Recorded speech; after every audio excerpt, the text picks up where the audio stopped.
I'm gonna get this, and because they're easily able to identify with it. But as with Bionicle, it wasn't as of large scale. There wasn't really anything to give any kid some insight on who these heroes and villains were, and so it's like what a kid is gonna choose is what they identify with. So it's like they could see Star Wars and they're like, okay, this is relatable. I can see this as something I want to get because I know what it's about. Versus Bionicles are like, okay, well they look alien in a sense to this generation of Lego fans, Yeah. and so it's like they don't know anything about it, so why would they take interest in it? Yeah, So people of this generation are more accustomed to seeing what they're most familiar with and not what we're most familiar with. yeah, and So I think that's one big issue. yeah, I think the other big issue too is in this regard with what we're talking about with familiarities, is that it seems like Lego was expecting the older generation of Bionicle fans to talk about Bionicle to their younger siblings or their relatives, and be like, "Hey, this is something I grew up with, and it was amazing." And then I think they were relying too much on the older fan base to do the advertising for them, which, in my opinion, was, I mean, not too sure if that's what they were aiming towards, but I've heard from other videos on YouTube that that's what it seems like Lego was trying to get across because they made such a big Yeah. impression. I mean, it worked for the first year, but the Yeah, second year it didn't do as well. yeah. I mean, it's like if Lego really wanted to make construction like just a solid Lego construction theme like Bionicle, if they really wanted it to, in my opinion, become bigger than what it is or what it was going to be, if they were able to continue, it would probably do really well. Um, Yeah. but they would have really needed to pull almost like a Hero Factory or a Ninjago, where they would show a like a Netflix series, like because not a Netflix series, but just a cartoon series. My bad.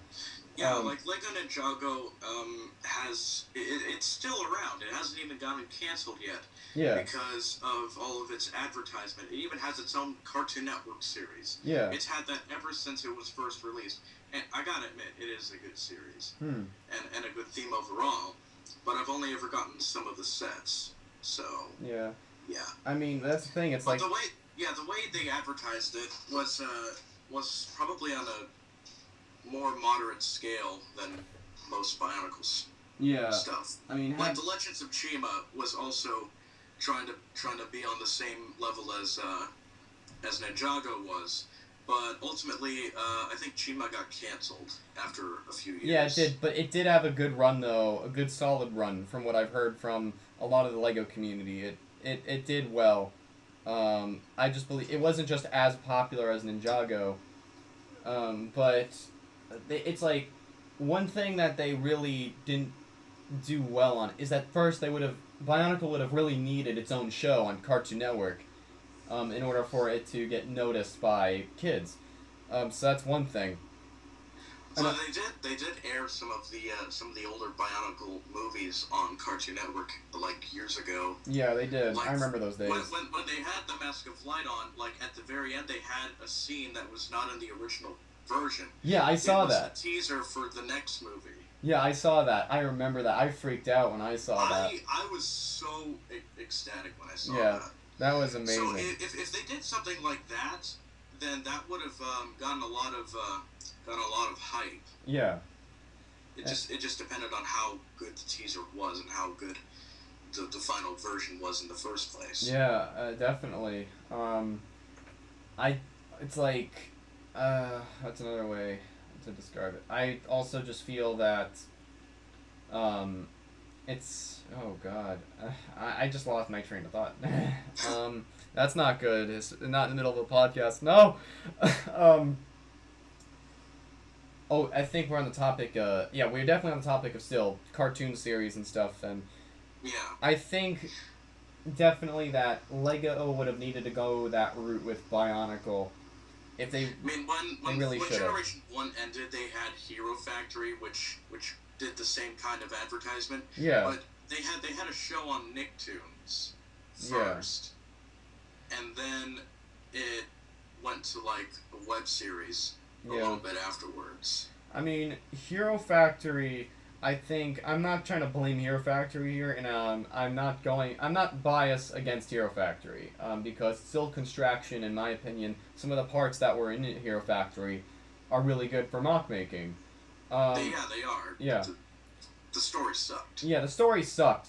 Um, but but the thing, but the thing That's about like the one thing. Like, Yeah. some of the sets were really cool to look at. But Yeah, I do overall, agree. the story was not fun to follow. Yeah, It wasn't as interesting as Bionicle was. yeah, I think It's not as interesting as Ninjago is. yeah, I figured out what or why that is the case. I just realized it is that I was going to say that the reason why I believe Bionicle didn't become as interesting as something like Ninjago, for example, is because the writer was different. And the thing is Greg Farsty, if I am correct, Farsty. yeah, Greg Farsty. Yeah, sorry if I butchered his name. I'm terrible. It's alright. He actually, I believe he writes stuff for Ninjago. I believe he does. I'm not really too sure on that, Well, but actually, let me look that up. yeah, I'm not too sure about that. But I believe when I was at like a small convention or whatever, because Greg Farsty, he used to actually visit some of the libraries. He used to visit some libraries and kind of share his insight on Bionicle and stuff. And I was lucky enough to go to one of those events, and I think I'm not too sure if it was too. Actually, no, it wasn't back then. My bad. I'm kind of confusing some timelines. But I believe he did say some stuff that he does do writing for multiple franchises. He even does his own stories. But I believe also he was in a interview with TTV at one time, and during his interview with TTV, he did say something about writing for Ninjago, I believe. Yeah, I'm looking here on Wikipedia. It says Varsity is the author of over 80 books, including novels set in the Bionicle, Exoforce, and Hero Factory universes, the Ninjago graphic novel series, short stories for Chima and Ninjago, and the Bionicle comic series. Yeah. So he has written stuff for Ninjago and Chima. Yeah. So he's had some influence in the other themes. Mhm. Yeah, and So he wrote the graphic novel series for Ninjago, and it's a New York Times bestseller. Yeah. I believe that the reason why I don't believe as far as I know, Greg didn't really have too much of an impact on what happened in Generation 2. I know they did credit him. It was only inspired by his work. Yeah, it was based on characters created by, I believe, Greg Farsty. Yeah. I don't know. Yeah, I believe that. Did he create those characters? I'm still not sure. I'm not really too sure how the creative process was behind Bionicle, but I believe though that in the ending credits to the cartoon stuff, not the Journey to One, but it is said that like original concept by Greg Farsty, Christian Faber, and this one other guy. Yeah. But I believe where Gen 2 really lacked was definitely story. It's because in my opinion it was not as in depth or emotional, and it didn't really allow kids to essentially grow attached to their favorite Toa if they even had a favorite Toa at all. I remember I was one of those kids that actually did read some of the Bionicle books back in the day, and I forget the name of the first book, but it was one with Tahu on the front cover of it. And I remember that it was in the first book, it had to do with the Toa washing up to shore. And you were able to get a sense of what they were thinking. The whole idea of why they were here. No, I'm not making a Rooster Teeth reference. And Well, too late, you just did. Yeah, I just did. I just did. But it's just people back then were able to get like more attached to these characters, and everyone had their favorite character. Everyone had their favorite Toa. My Yeah. favorite Toa of all time is Toa Gali. I have all 5 versions of her, including Mata, Nuva, Mystica, and G2 Mata, G2 Nuva. oh my god, you lucky bitch. Why, Gali Nuva's the only Nuva set I have, Yeah, I other mean, than Taka Nuva.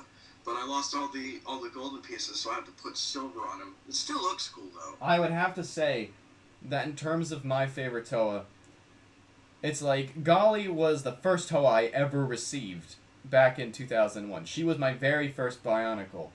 And My first Bionicle was the Red Rockshi Turok. oh, if I'm saying nice. it right. That's not bad. It's not a bad first Bionicle by any means. Yeah. Yeah. My first ones were like 4 of the Rockshi, so. Yeah.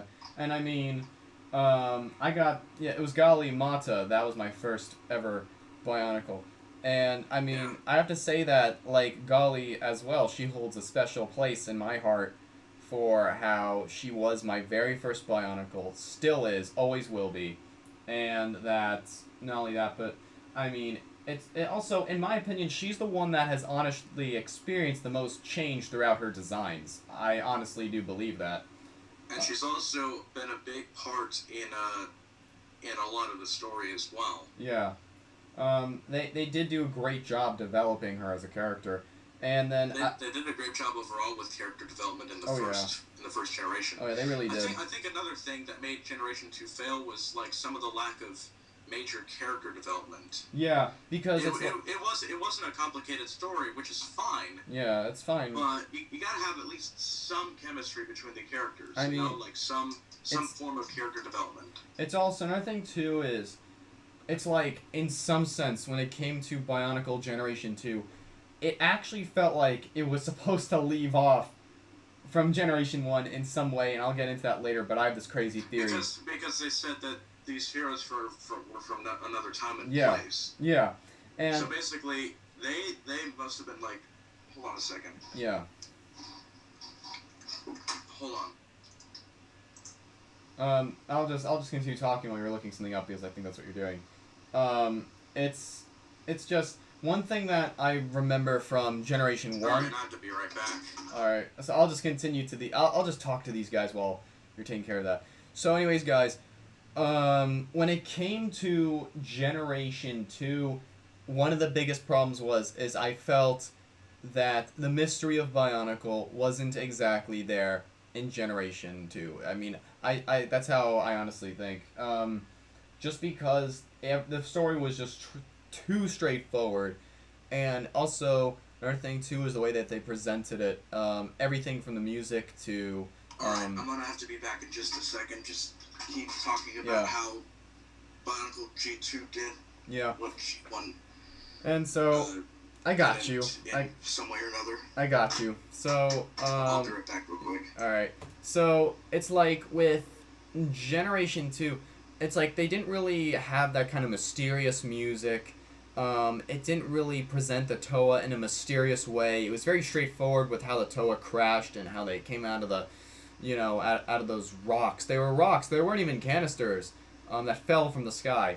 And it's like in order to make a good story, you have to build speculation and you have to build interest.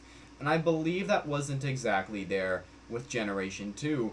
There wasn't enough mystery, there wasn't enough speculation, there wasn't enough interest, because interest is ultimately what you generate off of those two. The thing about it is that, speaking from how a kid thinks, is that kids are very adventurous. They always want to find answers to the questions they ask.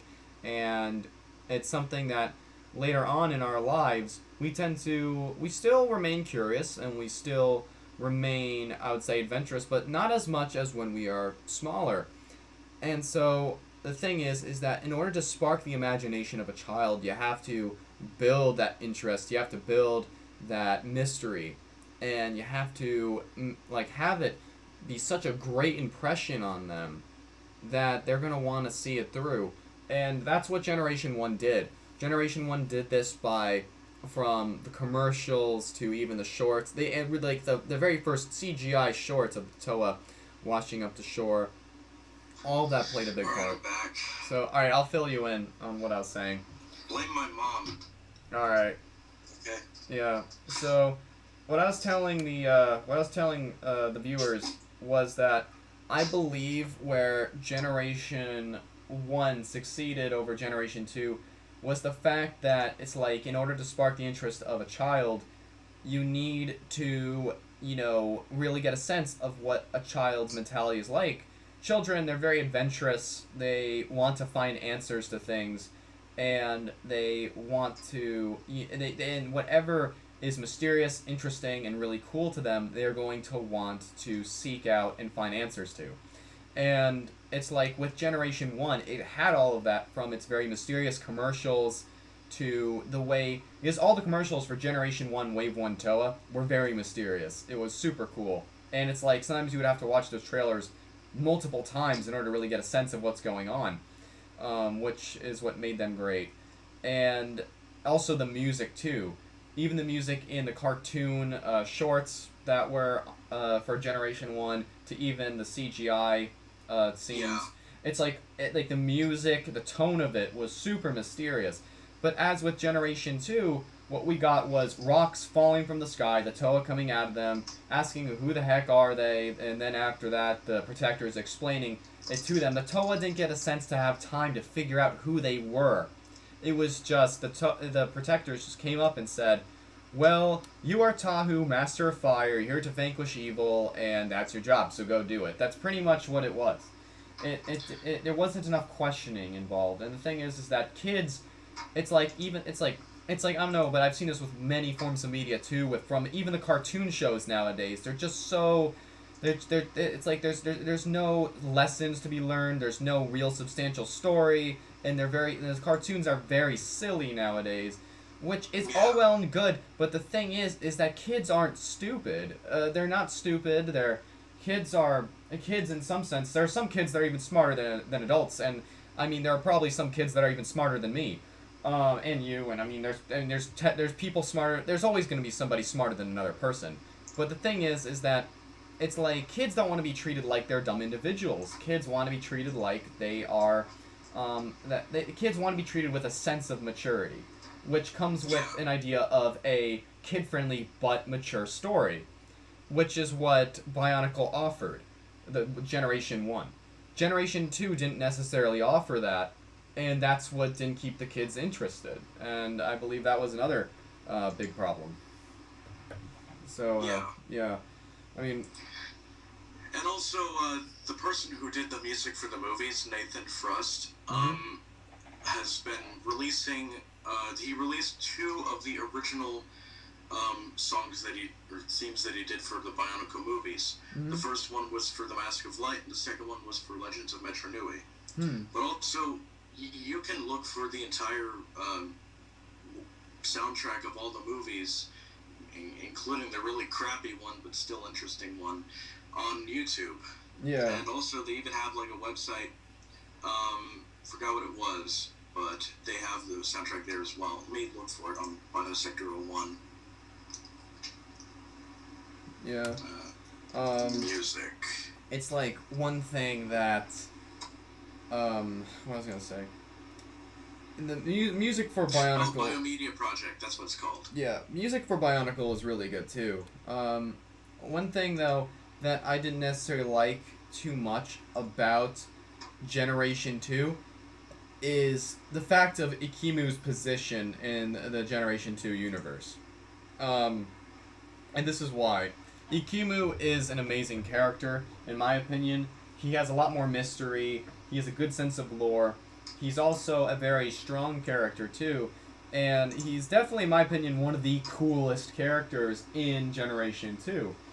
But he is no Matanui, that's for sure. He's not Matanui. And the thing is that what they did is that Matanui was looked at as a god in the Bionicle universe. He essentially was.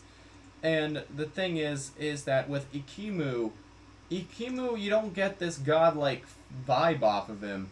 He's more along the lines of he's just a very, very talented and very skilled warrior. And that, his job is to make masks. And the thing is that's all well and good. But in my opinion,